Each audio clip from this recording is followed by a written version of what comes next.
আসসালামু আলাইকুম। অন্যান্য ধর্মাবলম্বীর যারা শুনছেন তাদের প্রতি আমার আন্তরিক কৃতজ্ঞতা ও ভালোবাসা রইল। আমি রাহাদুর রহমান রিকি, পড়াশোনা করছি গোপালগঞ্জ টেক্সটাইল ইঞ্জিনিয়ারিং কলেজ গোপালগঞ্জে। আজকে যে বিষয়টি নিয়ে কথা বলবো সেটি হচ্ছে কলেজ চয়েস লিস্ট নিয়ে। কলেজ চয়েস লিস্টের ক্ষেত্রে আমি আসলে ওরকমভাবে কোনো কলেজকে মেনশন করব না যে এই কলেজকে তোমরা প্রথম চয়েসের দিকে রাখো এবং আস্তে আস্তে নিচে অন্যান্য কলেজগুলোকে রাখো। আমি কিছু বিষয়ে আসলে ক্লিয়ার করার চেষ্টা করব, যেগুলো জানা থাকলে তোমাদেরকে কলেজের চয়েস লিস্ট সাজাতে সুবিধা হবে। তো সবাই মোটামুটি আর কি পুরাতন টেক এবং যেগুলোতে অ্যালুমনাই যত বেশি স্ট্রং সেই টেকগুলোতে ভর্তি হতে চাই।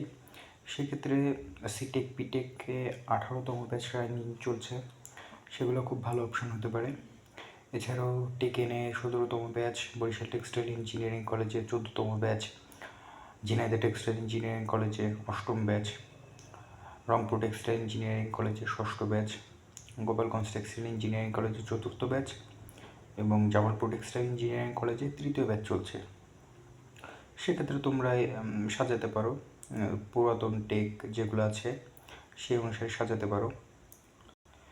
তো তোমরা যারা নতুন শিক্ষার্থী হিসেবে আসবে, তোমরা যে টেকেই চয়েস দাও না কেন বা যে টেকেই ভর্তি হও না কেন, সবচেয়েতে কম ব্যাচ চালু আছে হলো জামালপুর টেক্সটাইল ইঞ্জিনিয়ারিং কলেজে। কলেজটিতে মাত্র 3টি ব্যাচ রানিং চলছে। তোমরা যদি সেখানেও ভর্তি হও তো তোমরা বের হওয়ার সময় তোমাদের আগে 3 ব্যাচ অলরেডি বের হয়ে যাবে। তো তোমরাও সবাই, আশা করা যাচ্ছে এই যে 8টি টেক্সটাইল ইঞ্জিনিয়ারিং কলেজের নাম বললাম, তো তোমরা যেখানে পড়ো না কেন এই 8টা টেক্সটাইল ইঞ্জিনিয়ারিং কলেজের মধ্যে তোমরা মোটামুটি সবাই একটা ভালো লেভেলের অ্যালুমনাই পেয়ে যাবা। এখন নতুন দুটি textile engineering college, Sylhet textile engineering college এবং মাদারীপুর টেক্সটাইল ইঞ্জিনিয়ারিং কলেজ নিয়ে কিছু বলি। সেটা হচ্ছে এই দুটি টেক্সটাইল ইঞ্জিনিয়ারিং কলেজে এখন পর্যন্ত কোনো ব্যাচই ব্যাচ বের হয়নি, বা ব্যাচ বের হয়নি বলতে ব্যাচ এখনও শুরুই হয়নি। এই বছরই মাত্র সংযুক্ত হয়েছে। তো এই দুটি ব্যাচে যারা ভর্তি হবে তারা কি খুব বেশি পিছিয়ে থাকবে? ব্যাপারটি হলো একদমই না।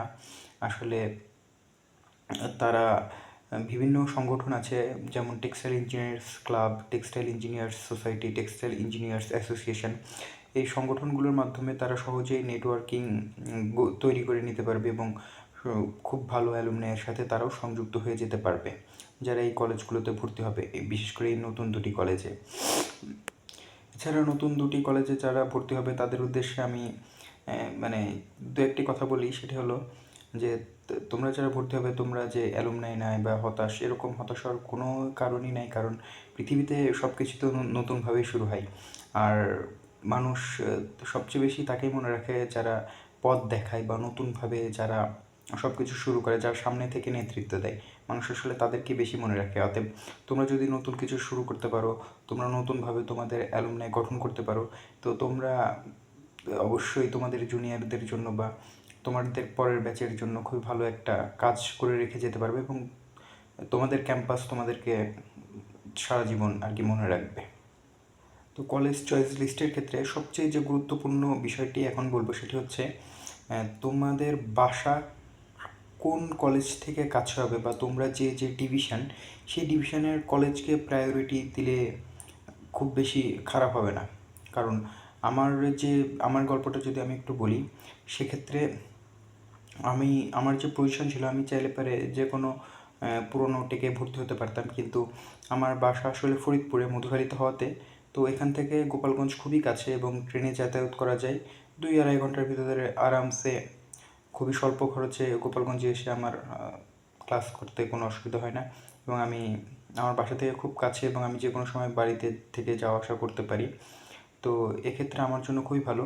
তো বাসা থেকে বা যে ডিভিশনের সেই ডিভিশনে যে টেক আছে সেই টেকগুলোতে চয়েস দিলে খুবই ভালো হয়, বিশেষ করে যারা বাড়ির কাছে থেকে পড়াশোনা করতে চাই, এটা তাদের জন্য।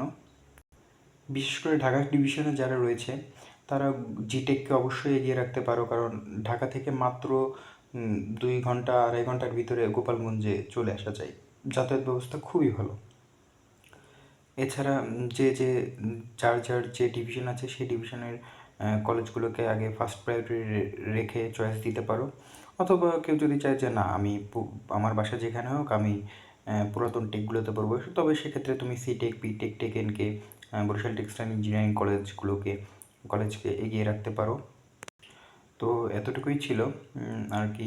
আর সর্বশেষ একটা কথা বলতে চাই, সেটা হলো তোমরা পুরাতন টেক, নতুন টেক, যে টেকেই ভর্তি হও না কেন, তোমাদের এই 2024-25 ব্যাচের যে সেশনটা, সেই সেশনের যে সেমিস্টারের যে ক্লাস একই সাথে শুরু হবে এবং 4 বছর পর তোমাদেরকে বুটেক্স একই সাথে সার্টিফিকেট প্রোভাইড করবে। অর্থাৎ পুরাতন টেকে ভর্তি হলে যে তুমি আগে সার্টিফিকেট পেয়ে যাবা, তোমার আগে পড়াশোনা শেষ হবে, ব্যাপারটা তেমনটি নয়। এই 10টি টেক্সটাইল ইঞ্জিনিয়ারিং কলেজের একাডেমিক কার্যক্রম বুটেক্স একইভাবে পরিচালিত করে। তো এতটুকুই ছিল। ধন্যবাদ সকলকে। আসসালামু আলাইকুম।